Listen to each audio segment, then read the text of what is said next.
ये है CBN की प्रस्तुति और आप देख रहे हैं एक नई जिंदगी। गुड मॉर्निंग फ्रेंड्स, एक नई जिंदगी में आपका स्वागत है। Thank you for joining us this morning. Yes, good morning दोस्तों, आपका बहुत बहुत स्वागत है आज के प्रोग्राम में। और लव योर नेबर सीरीज़ को कंटिन्यू करते हुए आज हम बात करेंगे उन लोगों के बारे में जिनसे प्यार करना बहुत चैलेंजिंग होता है, लेकिन क्योंकि परमेश्वर ने वचन में कहा है कि हमें अपने पड़ोसी से अपने समान प्रेम करना है, हमें इन्हें भी प्रेम करना है जिन्हें प्रेम करना शायद आसान नहीं है। This is very interesting Rebecca, क्योंकि अक्सर हम ऐसों को पसंद करते हैं जिनके साथ हमारी बनती है ना। तो जो हमारे जैसे हैं, हाँ। जिनको क्या बोलते हैं, कंपैटिबिलिटी जिनके साथ होता है, उनको हम बड़ी आसानी से पसंद करते हैं, प्यार करते हैं, उसमें ज़्यादा मेहनत नहीं लगता। लेकिन उनका क्या जिनसे हमारी बनती नहीं। Yes, it is very challenging. और ऐसे लोग हम सबके जीवन में हैं। परमेश्वर ने होने दिया है कि ऐसे लोग हम सबके जीवन में हों, चाहे वो हमारे वर्क प्लेस पे हो, चाहे हमारे घर में हो, हमारे नेबरहुड में, स्कूल्स में, कॉलेजेस में। और लेकिन परमेश्वर चाहता है कि हम इनसे प्रेम करें, और ऐसा करने के लिए आज हम एक नई जिंदगी प्रोग्राम पर मदद पाएंगे दोस्तों। मेरे माता पिता यानी मेरे बायोलॉजिकल फादर वो कॉलेज में थे जब मेरा जन्म हुआ। मेरे जन्म के समय वो शादीशुदा नहीं थे। मेरे दादा दादी ने उनको पढ़ाई पूरी करने के लिए प्रोत्साहित किया। शादी करके घर बसाने के लिए उनकी उम्र काफी कम थी।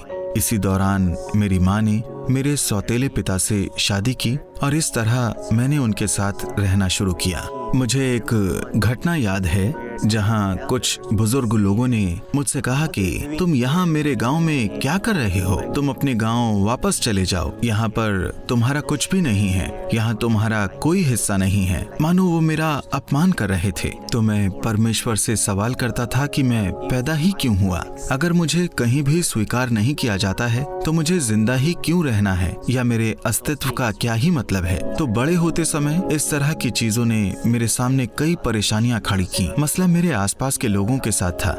वो मुझे ऐसा महसूस कराते थे जैसे कि मैं बाहर से आया हुआ इंसान हूँ, मैं वहाँ का नहीं हूँ। इसने मेरी मेंटल हेल्थ पर काफी बुरा असर डाला। मैं बताना चाहूँगा कि मुझे लोगों का सामना करने से बहुत डर लगता था, और उस समय पर मैं परमेश्वर को भी नहीं जानता था। मैं एक मसीही परिवार में पैदा हुआ और पला बढ़ा, लेकिन मुझे ये नहीं पता था कि मैं परमेश्वर की ओर भी मुड़ सकता हूँ। ये साल 2006 की बात है जब मैंने पहली बार परमेश्वर को महसूस किया। मुझे याद है कि 28 दिसंबर 2006 में एक यूथ रिवाइवल था। जब स्पीकर परमेश्वर के प्रेम के बारे में बात कर रहे थे तो वो जो कह रहे थे उसमें मैं खुद को देख पा रहा था। उस पल स्पीकर कह रहे थे कि परमेश्वर आपके अतीत को मिटा सकता है, परमेश्वर आपको एक नया जीवन दे सकता है जो आपने खोया है, उसे परमेश्वर वापस लौटा सकता है। और मत्ती 6:33 में से एक खास वचन था जो वाकई मेरे दिल को छू गया। और आखिरकार जब स्पीकर ने ऑल्टर कॉल दी तो मुझे नहीं पता मैं वहां कैसे पहुंचा, लेकिन मैं वहां खड़ा था।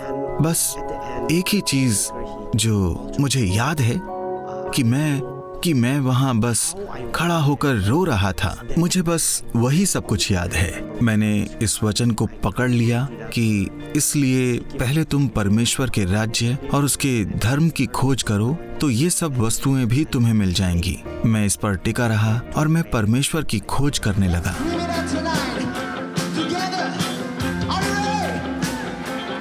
परमेश्वर से मिलने से पहले मेरा जीवन इनसिक्योरिटी, आइडेंटिटी प्रॉब्लम और कई सवालों से भरा हुआ था।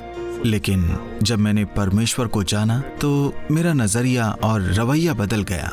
उन्होंने मुझे अपनी पहचान को समझना सिखाया। मैंने परमेश्वर में अपनी पहचान को आधार बनाया। फिर मैंने अपने जीवन को परमेश्वर की नजरों से देखना शुरू किया। एक बात मैं कह सकता हूँ कि परमेश्वर से मिलने से पहले मैं अपने बायोलॉजिकल फादर को माफ नहीं कर पाया, पर परमेश्वर से मिलने के बाद मैंने उन्हें फोन किया, मैं उनसे मिला और हमने एक साथ प्रार्थना की और मैंने उन्हें माफ कर दिया और मुझे पता चला कि वो एक अच्छे इंसान है। परमेश्वर से मिलने से पहले मैं जीवन में एक ऐसा आदमी था जो बिना किसी कारण के लोगों से नफरत करता था, लेकिन मैंने जब परमेश्वर को अपने जीवन में स्वीकार किया तब परमेश्वर ने मुझे बिना किसी कारण के लोगों से प्यार करने के लिए बदल दिया। जहाँ कहीं भी प्रभु ने हमें रखा है, जिस परिवार में हमें रखा है, जिस कार्य क्षेत्र में, जिस ऑर्गेनाइजेशन में, स्कूल कॉलेज में हमें रखा है, जिस नेबरहुड में हमें रखा है, वहाँ पर जो और जैसे भी लोग हैं हमें उन्हें परमेश्वर का प्रेम दिखाना है। और and if there are difficult people, हमें फिर भी प्रेम दिखाना है और उनके लिए प्रार्थना करनी है। बिल्कुल। और दोस्तों, ये शायद आसान नहीं हो, लेकिन परमेश्वर के प्रेम से ये मुमकिन हो पाएगा। हम ये नहीं कह रहे कि हम अपनी ताकत में ये कर सकेंगे, क्योंकि ये नामुमकिन है। लेकिन जब हम परमेश्वर के नज़रिए को देखते हैं, समझते हैं, तब ये हमारे लिए रिबेका थोड़ा और आसान हो जाता है। जी बिल्कुल। और जब हम परमेश्वर के वचन को पढ़ते हैं, परमेश्वर को जानते हैं और नज़दीकी से, तब हम ये कर पाते हैं। यस दोस्तों, हम अक्सर शास्त्र में अलग अलग कहानियाँ पढ़ते हैं अलग अलग लोगों की, और फिर हम देखते हैं यीशु मसीह को, कि यीशु मसीह ने आम लोगों के नज़रिए से एक व्यक्ति को नहीं देखा। यीशु का देखने का नज़रिया जो था ये बिल्कुल अनोखा था, बिल्कुल अलग था, और ये हमारे लिए एक बहुत इम्पॉर्टेंट सीख है। दो लोगों का जिक्र मैं करना चाहता हूँ। सबसे पहला है लूका 19 में एक खूबसूरत कहानी है, पहले 10 वचनों में, और कहानी एक व्यक्ति के बारे में जिसके बारे में हम जानते हैं कि ये मुख्य चुंगी लेने वाला था। इस व्यक्ति का नाम था जक्कई, और जक्कई से सब कोई नफरत करते थे। क्यों? क्योंकि वो काम ही कुछ ऐसा करता था, वो लोगों से पैसे ऐंठ रहा था और उसमें से जो रकम है वो रोमन खजाने में डाल रहा था, और रोम साम्राज्य इजराइलियों पर हुकूमत कर रही थी। तो उन्हें ऐसे लगा कि जक्कई जो है ये चुंगी लेने वालों का मुखिया है और इसने देश के साथ और अपने लोगों के साथ दगा किया है। तो ऐसे ख्याल लोगों के जक्कई के विषय में थे। लेकिन एक दिन यीशु की मुलाकात जक्कई से होती है और यीशु कहता है उससे कि मैं तेरे घर आ रहा हूँ। अब लोगों के मन में ये शंका उठती है कि ऐसे कैसे यीशु कर सकता है, एक पापी के घर कैसे जा सकता है, क्योंकि लोगों ने जक्कई को लेकर ये छवि बनाई थी। लेकिन देखिए दोस्तों, यीशु अपनी सफाई में एक खूबसूरत बात कहता है जक्कई को लेकर। लूका का 19वां अध्याय और 9वां वचन मैं आपके लिए पढ़ना चाहता हूँ। लूक 19:9, तब यीशु ने उनसे कहा, आज इस घर में उद्धार आया है, इसलिए क्योंकि ये भी इब्राहिम का पुत्र है। कितना इंटरेस्टिंग है ना जीसस का कमेंट, क्योंकि सब कोई जब जक्कई को देख रहा था तो वो क्या देख रहे थे? एक चुंगी लेने वाला, एक नाटा व्यक्ति, एक दगाबाज, एक धोखेबाज, एक पापी। लेकिन जब यीशु ने जक्कई को देखा तो यीशु ने देखा कि ये इब्राहिम का संतान है। बहुत ही इंपॉर्टेंट टाइटल है ये, क्योंकि आप जानते हैं मत्ती का 1 अध्याय 1 वचन कहता है यीशु इब्राहिम का पुत्र। वो शीर्षक जो यीशु को दिया गया है, यीशु ने वही टाइटल जक्कई को दिया। तो हम देखते हैं यीशु का देखने का नज़रिया कितना अलग है। लूका 13 में एक और कहानी है, एक स्त्री की जो कुबड़ी थी, जो 18 साल से झुकी हुई थी।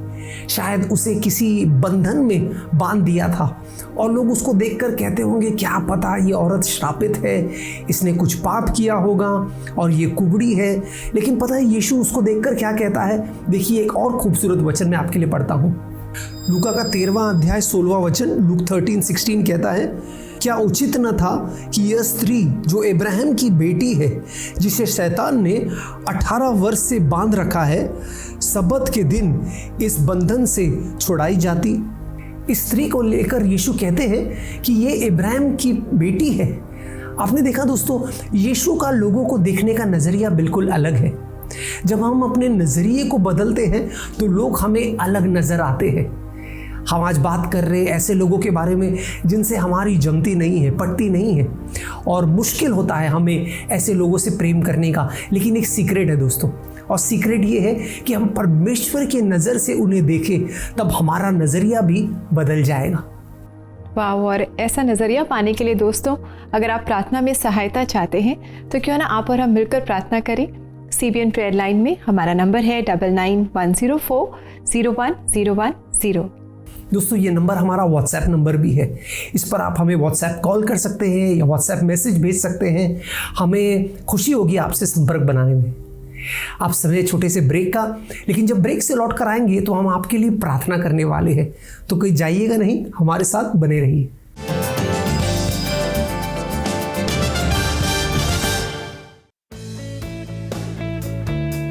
भारत एक ऐसे समय से चीजों को रिसाइकल और रीयूज करता आ रहा है जब सस्टेनेबिलिटी जैसा शब्द पॉपुलर कल्चर का हिस्सा भी नहीं था। अर्थ फ्रेंडली प्रैक्टिसेस का सबसे बड़ा श्रेय हमारी महिलाओं को जाता है। रसोई में बचे छिलकों की खाद बनाना हो, बचे हुए कपड़ों को सिलकर नई चीजें बनानी हो, या फिर बांस की टोकरियां बुनना, ये सभी काम महिलाएं सदियों से करती आ रही हैं। अगर उन्हें और जागरूक किया जाए तो पर्यावरण सुरक्षित रहेगा। CBN foundation clean renewable energy, waste management और रिसाइकलिंग के कार्यक्रम महिलाओं तक ले जा रहा है। स्क्रीन पर दी गई वेबसाइट www.cbnf.org पर जाकर या बारकोड स्कैन करके भी आप CBN फाउंडेशन की वर्कशॉप्स में अपना योगदान दे सकते हैं।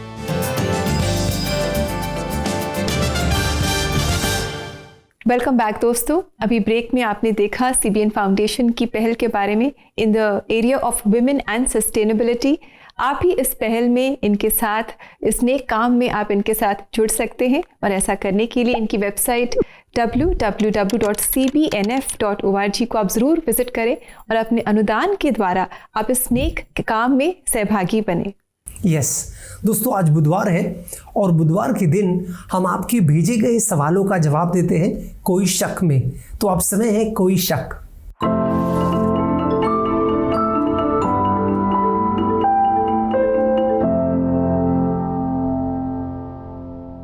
बहुत सारे सवाल आप हमसे पूछते हैं, जिनमें से कुछ सवालों का जवाब आज हम देंगे। और पहला सवाल हमें भेजा है काजल ने, और ये कह रही हैं, जब कोई इंसान मुझे बार बार तकलीफ दे या चोट पहुंचाए तो ऐसे में मुझे क्या करना चाहिए?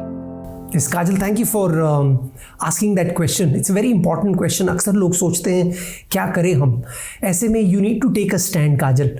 परमेश्वर ये कभी नहीं चाहता कि आप एक टॉक्सिक रिलेशनशिप में रहें जहाँ पर आपको कोई अब्यूज़ कर रहा है, कोई हानि पहुँचा रहा है।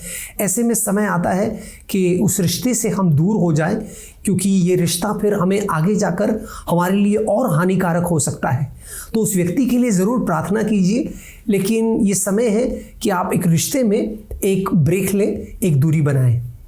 एंड आइए देखिए एक और सवाल जो हमें पूछा है काव्या ने, और इनका सवाल है, what do I do when I feel left out? जब भी एक्सक्लूडेड फील करती हैं तब इन्हें क्या करना चाहिए? फर्स्टली काव्या, नो दिस कि परमेश्वर आपसे प्रेम करता है। परमेश्वर, our God is a very inclusive God. वो सबसे प्रेम करता है, चाहे आप कितने भी अलग हो, कितने भी विभिन्न हो और दूसरों से।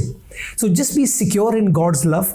एंड अक्सर हमारी कोशिश ये होती है कि हम अपने आप को so that people will like us, हम कोशिश करते हैं अपने आप को बदलने के लिए। Don't do that Kavya, stay as you are. परमेश्वर ने आपको बहुत खूबसूरत और सुंदर बनाया है, और किसी और के लिए अपने आप को बदलने की कोशिश मत कीजिए।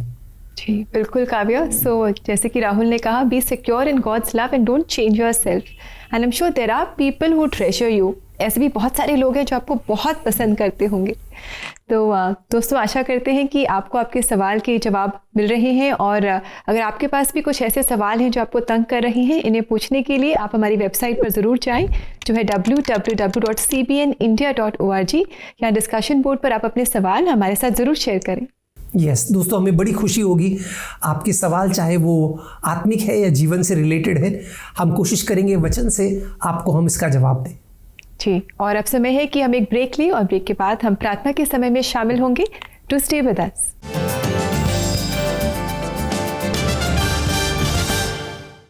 कुछ साल पहले हमने एक नया सेगमेंट शुरू किया, एक नई जिंदगी में, चर्च क्वायर इन कॉन्सर्ट के नाम से।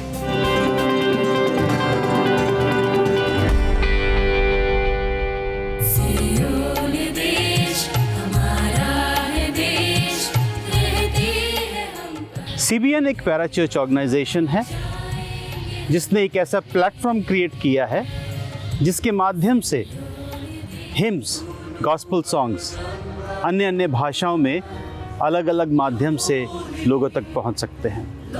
अब टेलीविज़न के साथ साथ सोशल मीडिया में भी लोग इनको देख सकते हैं, इनके साथ प्रभु की आराधना कर सकते हैं।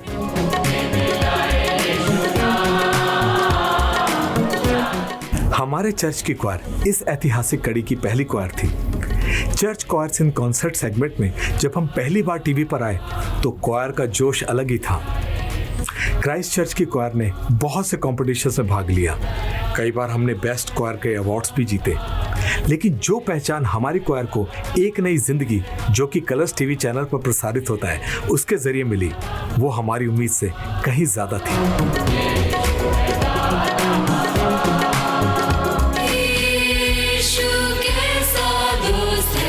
आजकल किसी भी गीत की लोकप्रियता व्यूअरशिप से पता चलती है। यीशु कैसा दोस्त है प्यारा, इस ओल्ड फेवरेट गीत ने 1 मिलियन व्यूज़ पार किए और इस सेगमेंट का हर एक गाने का व्यूअरशिप करीब लाखों में ही है।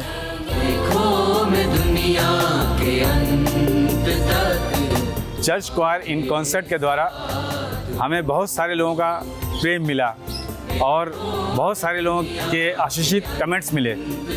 इन गीतों के द्वारा बहुत सारे लोगों को अपनी कठिन परिस्थितियों से बाहर निकलने की उम्मीद दिखाई दी है। जैसा कि एक भाई ने इस गीत पर तमिलनाडु से कमेंट्स किया है कि वो अपने भविष्य को लेकर डिप्रेशन की अवस्था में थे और ये गीत सुनने के बाद उन्हें अपने जीवन में एक उम्मीद दिखाई दी। हम परमेश्वर के बहुत ही आभारी हैं कि इस सेगमेंट के द्वारा बहुत से लोगों के जीवन में परिवर्तन आ रहे हैं।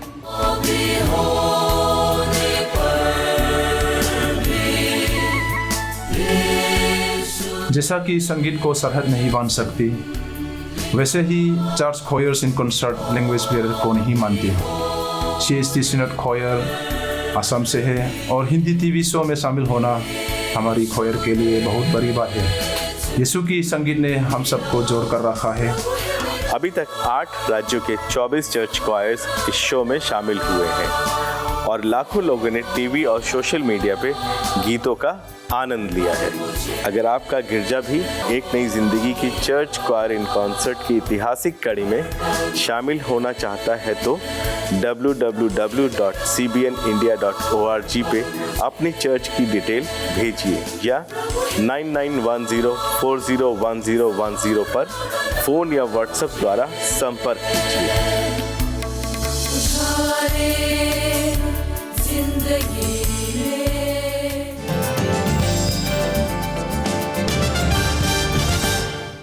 वेलकम बैक दोस्तों। आज एक नई ज़िंदगी प्रोग्राम में हम बहुत ही ज़रूरी बात पर चर्चा कर रहे हैं।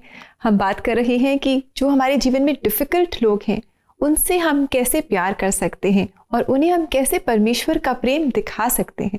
यस दोस्तों, एक तरीका है कि हम परमेश्वर पर निर्भर हों, परमेश्वर से प्रार्थना करें, खासकर उन लोगों के लिए जो आपके लिए बहुत कठिन है उनसे प्यार करना। ये आसान नहीं है, कठिन है और हम समझ सकते हैं, लेकिन परमेश्वर हमारी मदद करेगा। तो आइए इस समय भी हम प्रार्थना करें। स्वर्गीय पिता, हम धन्यवाद देते हैं कि जब हम पापी थे तब तूने हमसे प्रेम किया प्रभु। हम नफ़रत के लायक थे, हम दंड के योग्य थे, लेकिन ऐसे में प्रभु तूने हमसे ऐसा प्यार किया कि अपना इकलौता पुत्र यीशु मसीह हमको दिया। और यीशु, धन्यवाद तेरे इस महान प्यार के लिए कि तूने हमारे खातिर उस क्रूस की मृत्यु को अपनाए। धन्यवाद यीशु मसीह। हम आज तू चाहता है प्रभु कि हम भी अपने बैरियों से भी प्यार रखें, हर एक से प्यार करें जो हमारे शायद विरोध है, खिलाफ है, जो हमारे पीछे षड्यंत्र रच रहे हैं, जिन्होंने हमें ठुकराया है। ऐसों से भी प्रभु तू चाहता है कि हम उन्हें क्षमा करें और प्रेम करें। प्रभु हम जानते हैं ये अपने ताकत में मुमकिन नहीं है, इसलिए प्रभु हम तेरे पास आते हैं। हमारे सारे प्रिय दर्शक जो एक नई ज़िंदगी परिवार का हिस्सा है, हम सबको तेरे पास लेकर आते हैं प्रभु और चाहते हैं हमें मदद कर कि हम उन सबको प्रेम दिखाएं और उनसे प्रेम करें अपनों के समान, जो शायद हमारे जैसे नहीं है। ये प्रार्थना हम यीशु मसीह के नाम में करते हैं। आमीन, आमीन, आमीन। दोस्तों, परमेश्वर का प्रेम हमसे नामुमकिन जो चीज़ है उसको भी मुमकिन कराएगा। और आइए दोस्तों, अब समय है कि हम देखें कि आज का प्रेयर टिप क्या है।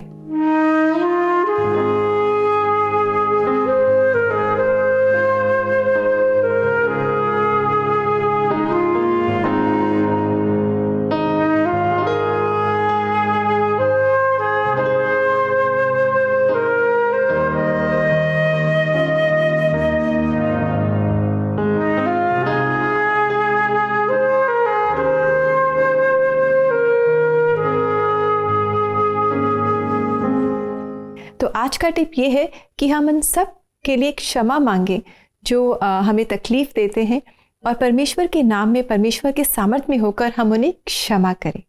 वंडरफुल। दोस्तों आइए हम देखते हैं परमेश्वर का अनमोल वचन हमसे क्या कह रहा है।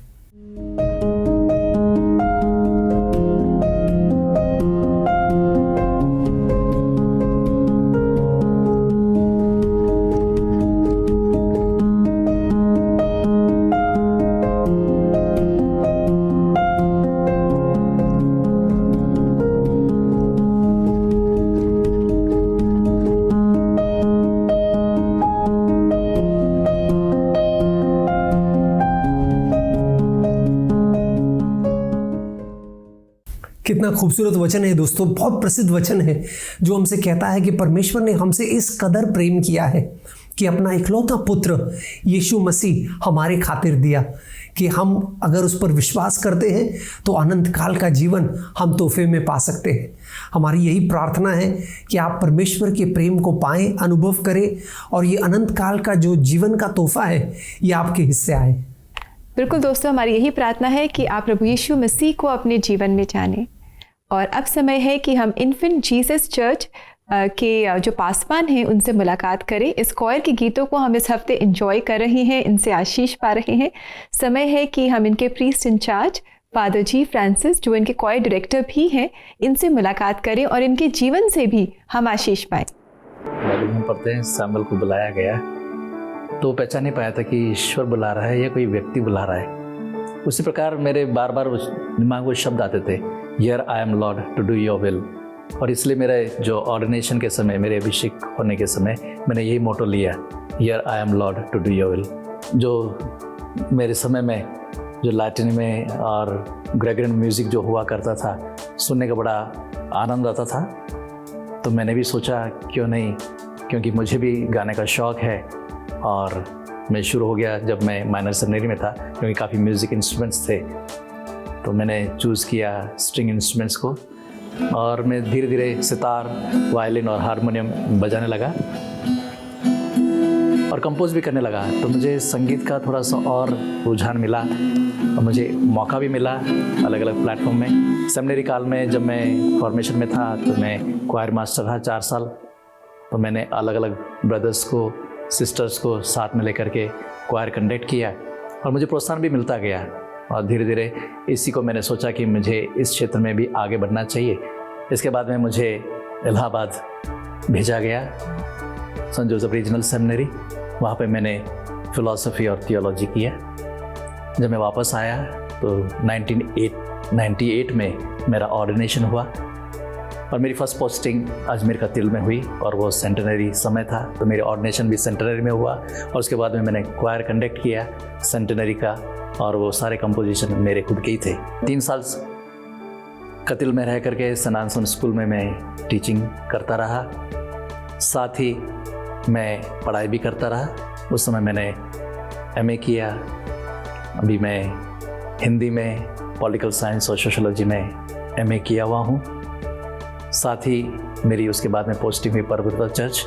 वंस अगेन मुझे मौका मिला 2004 में वहाँ पर सेंटेनरी बनाने का। और उसके बाद में मुझे अवसर मिला कि मैं पास सेंटर में डायरेक्टर के रूप में रहूँ। और ऐसे समय में मुझे मेरे धर्म प्रांत से परमिशन मिली कि मैं अपना लॉ प्रैक्टिस करूँ। मैं LLB भी हूँ, रजिस्टर्ड लॉयर हूँ बार काउंसिल ऑफ इंडिया का। और इस प्रकार मैं अभी 2 साल प्रैक्टिस कर चुका हूँ अजमेर के ही कोर्ट में। और मुझे लगा कि इस लॉ के माध्यम से, लॉ करने के माध्यम से मुझे लगा कि मैं और अच्छी सेवकाई कर सकता हूँ।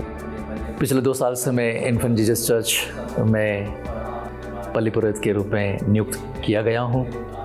जब मैं यहाँ आया था तो लॉकडाउन सिचुएशन ही थी।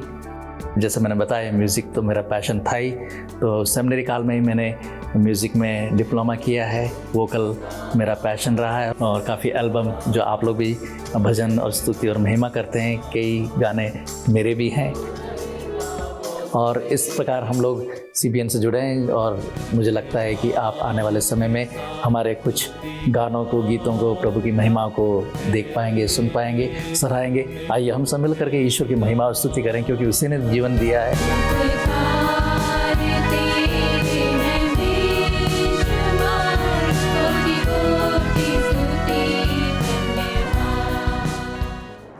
वाह, what an inspiring personality Rebecca. Father Francis से सुनकर, जानकर, उनके जीवन के बारे में और उनके सफ़र के बारे में जानकर कितना अच्छा लगा। प्रभु उन्हें बहुत आशीष दे। जी बिल्कुल, बहुत अच्छा लगा इनसे मुलाकात करके और बहुत इंकरेजमेंट मिली हमें इनके जीवन से। परमेश्वर होने दे कि इनसे इंकरेजमेंट पाकर हम भी अपने जीवन में और मुकाम हासिल करें और परमेश्वर के प्रेम को हम लोगों तक पहुंचाएं। यस दोस्तों, हम उम्मीद करते हैं हमारे आज के प्रोग्राम से आपने बहुत प्रोत्साहन पाया है और वो लोग जो शायद थोड़ा कठिन है उनसे प्यार करने में आप बढ़ पाएंगे और उनसे आप प्रेम कर पाएंगे। जी बिल्कुल दोस्तों, और समय है कि हम आपसे इजाज़त लें और जाते जाते इन्फेंट जीसस चर्च क्वायर का एक बहुत ही खूबसूरत गीत है, देखो देखो कोई आ रहा है। ये गीत अक्सर हम सब गाते हैं, तो आप भी इनके साथ इस गीत को गाने में जुड़ जाइए और इस गीत से आशीष पाएं। हम आपसे कल फिर मुलाकात करेंगे एक और खूबसूरत एपिसोड के साथ। तब तक के लिए दोस्तों नमस्कार। नमस्कार दोस्तों।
तो पहने हैं दूल्हे का सेहरा। जिंदगी ये वतन कैसी प्यारी दुल्हन, जिंदगी ये वतन कैसी प्यारी दुल्हन, जिसको लेने दुल्हा रहा है। देखो देखो कोई आ रहा है, कैसा जलवा मसीह आ रहा है। आंखें अपनी उठा करके देखो, कैसी शान से मसीह आ रहा है। देखो देखो कोई आ रहा है, कैसा जलवा मसीह आ रहा है। आंखें अपनी उठा करके देखो, कैसी शान से मसीह आ रहा है। कैसी शान से मसीह आ रहा है, कैसी शान से मसीह आ रहा।